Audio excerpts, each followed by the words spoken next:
El doctor Martin Lloyd Jones, mientras yacía ya en su lecho, momentos antes de su muerte, él recibía a los miembros de su iglesia y familiares que se despedían de él.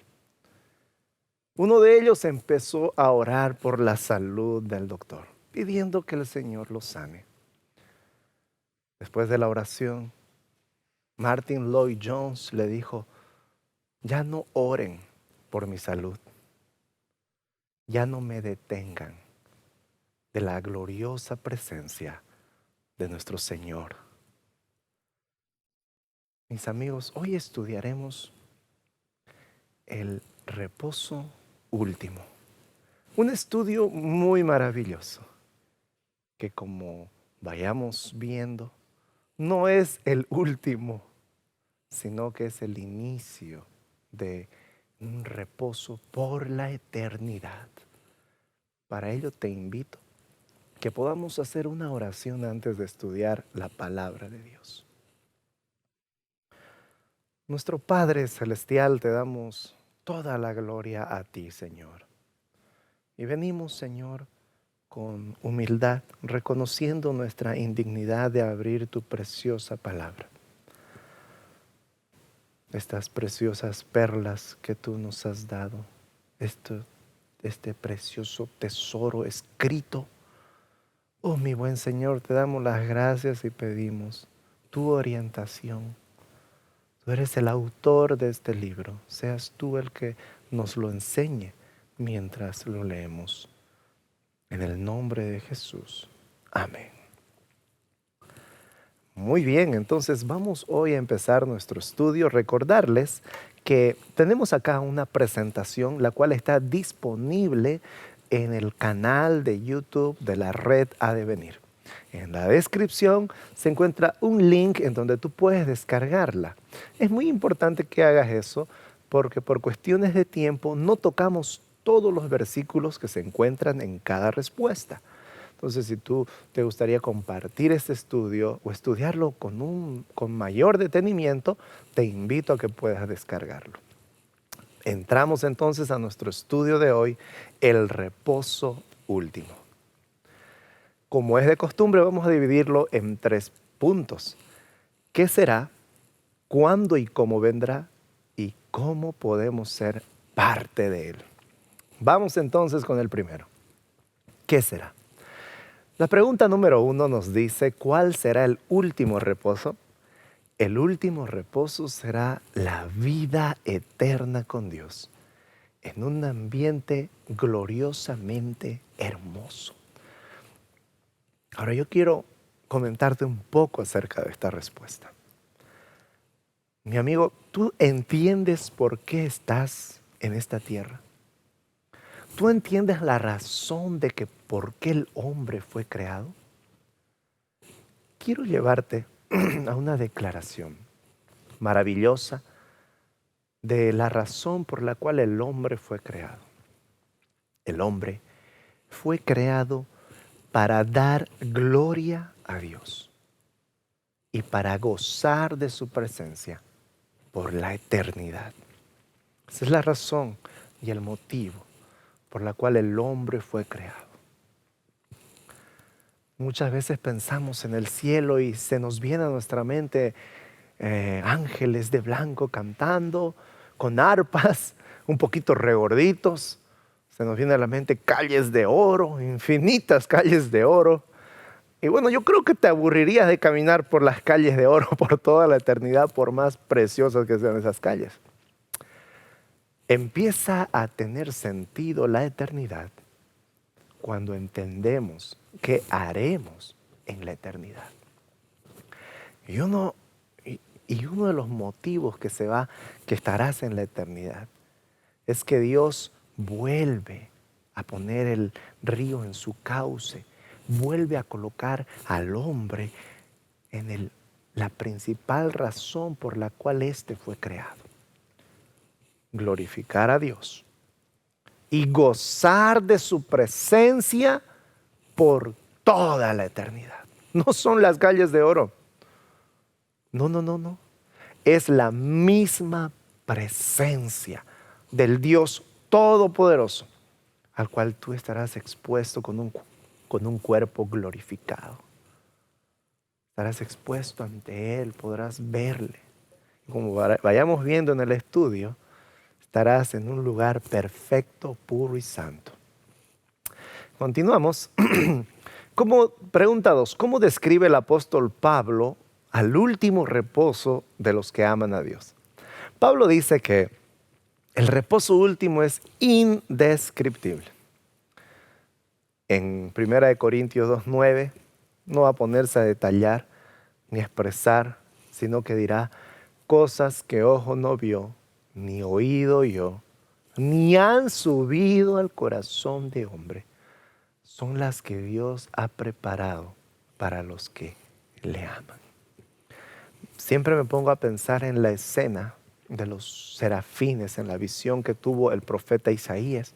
El profeta Isaías vio una visión maravillosa, en donde había unos serafines que mientras estaban ante la presencia de Dios, repetían una palabra y era santo, santo, santo. Y bueno, uno dice, qué trabajo tan interesante repetir unas palabras. No se trata de la repetición de unas palabras. Se trata de que esos serafines se encuentran ante la presencia magnífica, gloriosa del Ser Todopoderoso, del Ser más precioso, exaltado del universo entero. Su mente se encuentra anodada, se encuentran en un estado indescriptible, cosas que ojo no vio ni oído yo, que solo les lleva a la admiración y a la adoración del Santo. Piensa en eso cuando leas Isaías y no creas que es una labor monótona y aburrida de los serafines repetir una palabra, sino que no encuentran otra manera de exaltar el nombre de ese ser que está presente ante ellos. Vamos a continuar. ¿Dónde dice el apóstol Pedro que ahora se guarda el último reposo? Pedro dice, 1 de Pedro, capítulo 1, versículo 3 y 5, Pedro dice que el último reposo está reservado, seguro en el cielo, para aquellos que creen el Evangelio. Yo quiero leerles ese versículo. Va a ser pocos versículos que leamos por cuestiones de tiempo, pero quiero leerlo. Se encuentra en 1 de Pedro capítulo 1 del 3 al 5. Dice, bendito el Dios y Padre de nuestro Señor Jesucristo, que según su grande misericordia nos hizo renacer para una esperanza viva, por la resurrección de Jesucristo de los muertos, para una herencia incorruptible, incontaminada e inmarcesible, reservada en los cielos para vosotros.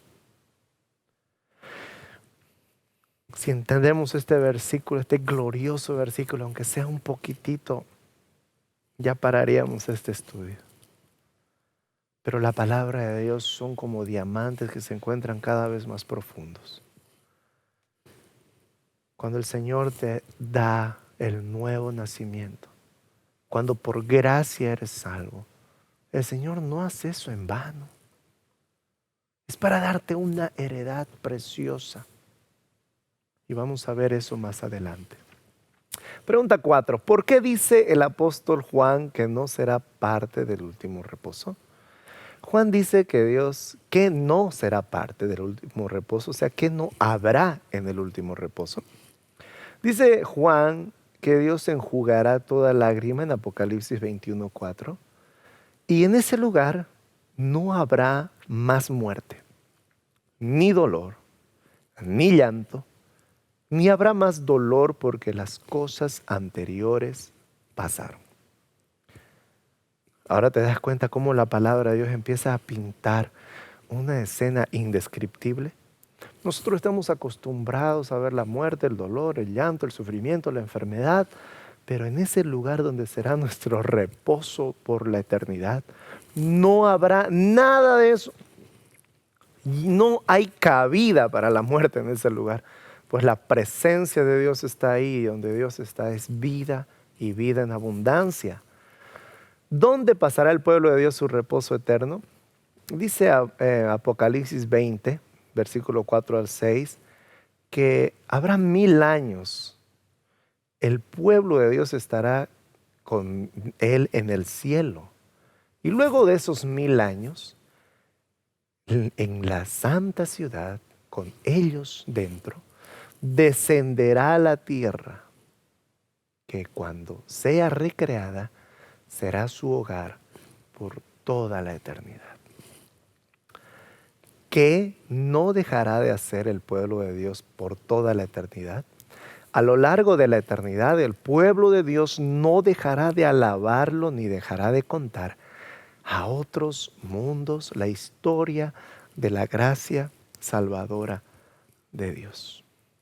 Es bonito razonar, es bonito pensar en cuanto a esta respuesta.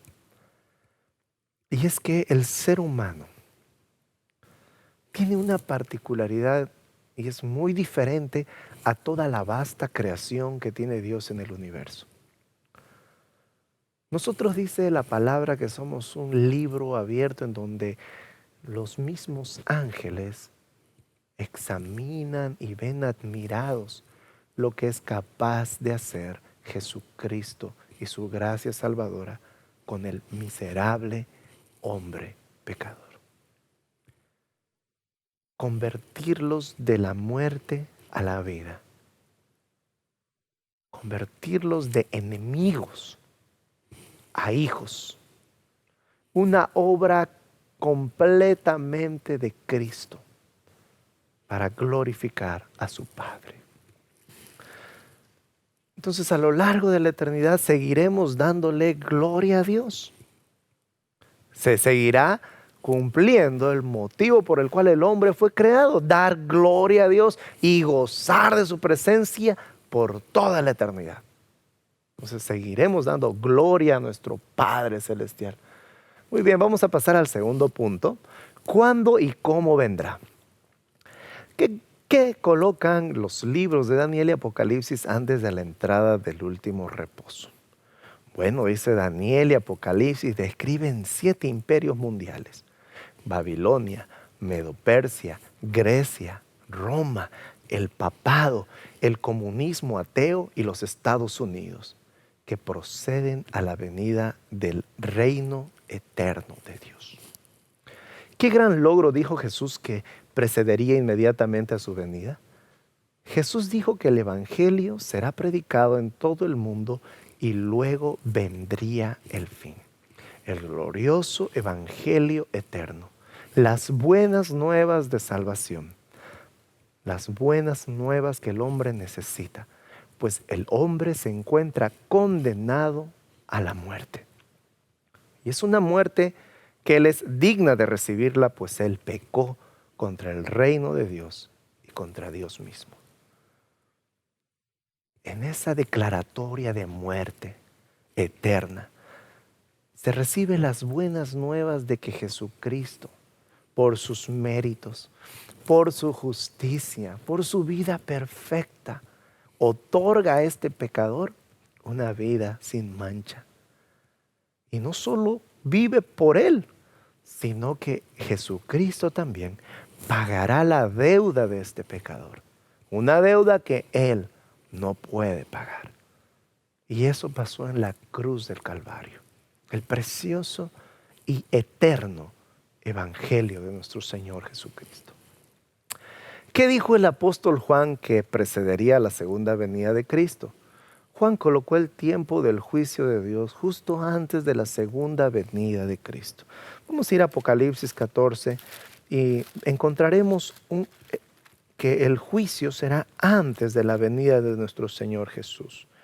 Dice el versículo 6 de Apocalipsis 14: vi volar por en medio del cielo otro ángel que tenía el evangelio eterno para predicarlo a los moradores de la tierra, a toda nación, tribu, lengua y pueblo, diciendo a gran voz: temed a Dios y dadle gloria.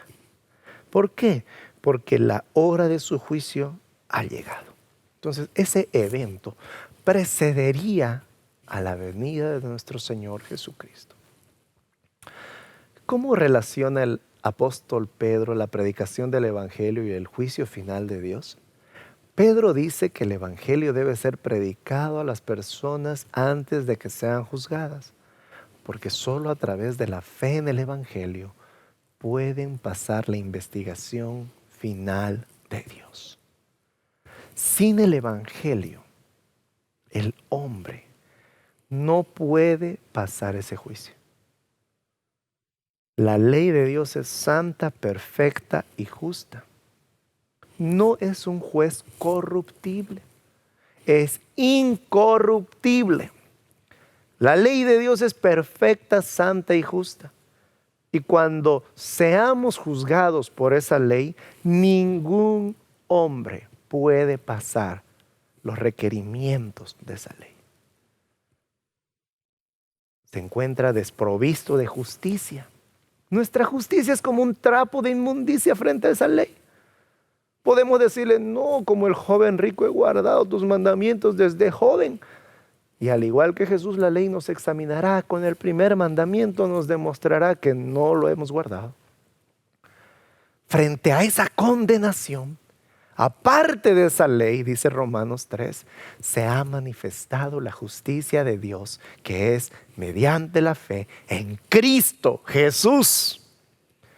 Jesús se presenta ante esa ley y le dice, yo te he guardado a la perfección. Consumado es. Y es por esa vida perfecta, otorgada gratuitamente al que cree, que el hombre es salvo. Porque por gracia sois salvos por medio de la fe. No por obras, para que nadie se gloríe. Para que nadie diga, yo me salvé porque yo elegí a Dios. Yo me salvé porque yo guardé los mandamientos. Yo me salvé porque yo hice esto, lo otro y lo otro. No por obras, porque así tú no das gloria a Dios. Sino que es por gracia, mediante la fe. Es por eso que el Evangelio es tan importante. Es por eso que el Evangelio es las buenas nuevas para este condenado pecador. Vamos a continuar. ¿Cómo describieron Jesús y los ángeles la segunda venida de Cristo? Bueno, Mateo 24:27 dice que Jesús dijo que su segunda venida sería visible para todos como los relámpagos que brillan de este a oeste. Y los ángeles dijeron que habría en nubes como cuando ascendió. Vemos una descripción de la palabra de Dios que dice que vendrá con poder y gloria. He aquí vienen las nubes con sus ángeles. No es un momento secreto. Es un momento glorioso, visible, como dice Apocalipsis 1:7, que todo ojo lo verá. ¿Cómo describe el apóstol Pablo la segunda venida de Cristo? Pablo dice que Jesús vendrá con mucho ruido. El Padre gritará, el Hijo hará oír su voz y el Espíritu dará un toque de trompeta, despertando a los muertos en Cristo, con quienes los santos vivos se unirán en el aire junto con Jesús.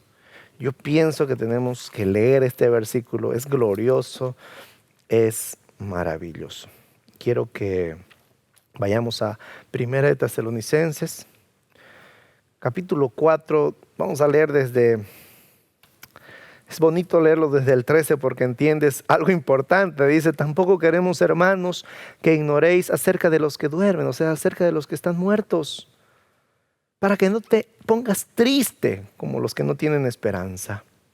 Porque si creemos que Jesús murió y resucitó, así también traerá a Dios con Jesús a los que durmieron en él.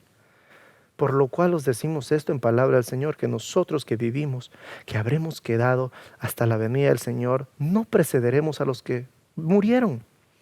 Porque el Señor mismo, con voz de mando, con voz de arcángel y con trompeta de Dios, descenderá del cielo y los muertos en Cristo resucitarán primero. Yo no veo nada secreto ahí.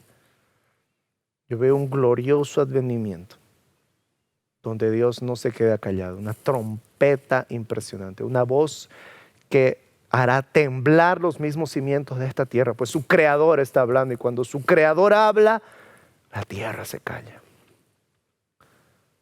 Lo único que puede hacer es temblar, como en el Sinaí cuando su preciosa ley era dada.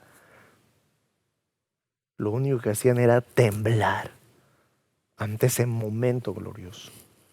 Vamos a continuar. Según Pablo en Hebreos 4, ¿cómo entraremos en el reposo continuo de Dios que nos lleva al reposo último? Entramos en el reposo continuo de Dios confiando en la obra de Cristo para nuestra salvación y no en nada de lo que hacemos. Mi seguridad no está en lo que yo haga, no está en mi desempeño. Mi seguridad se encuentra en la obra perfecta del Señor Jesús.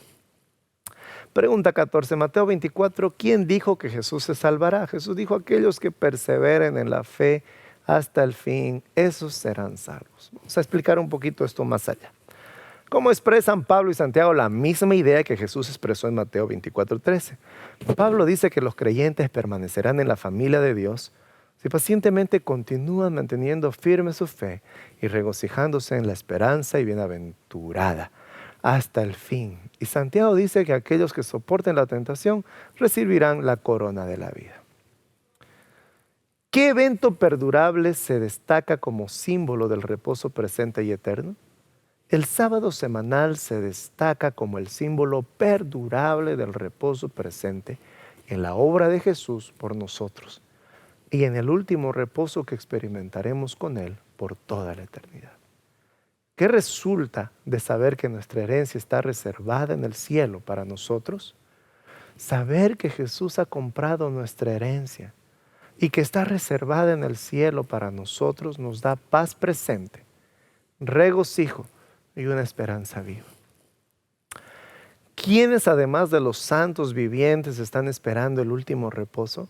Abraham, Isaac, Jacob y todos los santos muertos aguardan el último reposo en la tumba mientras nosotros lo aguardamos todavía en vida. Para terminar, quiero conversar con ustedes acerca de un punto que leímos. Cuando la palabra de Dios habla de perseverar, no es que Jesucristo con su gracia salvadora te coloca en un lugar y luego Jesús te dice, mi hijo, usted se la arregla ahora. Y tú empiezas ahora sí depende de mí, ahora sí que tengo que hacerlo bien esto. No te haré quedar mal, Jesús. Y te colocas una carga que en ningún momento Jesús te pidió que la lleves. Pues si tú haces eso, la gloria no es para Jesús, es para ti. Partamos de eso. Quiero que pienses en lo siguiente. Antes de pensar en la perseverancia, quiero que tomes esta palabra, preservación. Y te leeré 3 versículos para entenderla mejor. Quiero que vayas a Filipenses capítulo 1, versículo 6 y veas esto. Estando persuadido de esto, que el que comenzó en vosotros la buena obra, la perfeccionará, dice, hasta el día de Jesucristo. Dios no empieza algo para dejarlo a medias, no es como los hombres. Él no miente como el hombre. Dios cuando empieza algo, lo termina. ¿Y en qué manera? Bueno, en gran manera como en la creación. Quiero leerte Romanos 8, versículo 37. Antes en todas estas cosas somos más que vencedores por medio de aquel que nos amó. Por lo cual, dice, estoy seguro de que ni la muerte, ni la vida, ni ángeles, ni principados, ni potestades, ni lo presente, ni lo porvenir, ni lo alto, ni lo profundo, ni ninguna otra cosa creada nos podrá separar del amor de Dios que es en Cristo Jesús, Señor nuestro. El último versículo que quiero leerte se encuentra en Juan 10, versículo 27. Mis ovejas oyen mi voz y yo las conozco y me siguen. Y yo les doy vida eterna y no perecerán jamás, ni nadie las arrebatará de mi mano. Mi Padre que me las dio es mayor que todos, y nadie las puede arrebatar de las manos de mi Padre. Quisiera tener un poquito más de tiempo, pero te dejo esos 3 versículos para que tú en oración los estudies. Dios empezó una obra y la va a terminar. Pablo dice que ni la muerte, ni la vida, ni ángeles, ni nada que hay creado me separará del amor de Dios que es en Cristo Jesús. Y Juan habla de que los hijos de Dios se encuentran en sus brazos protectores. Y nadie es más fuerte que Dios. Nada te apartará del amor de Dios que es en Cristo Jesús, Señor nuestro. Él te preservará hasta el día final. Que Dios te bendiga, que Dios te guarde.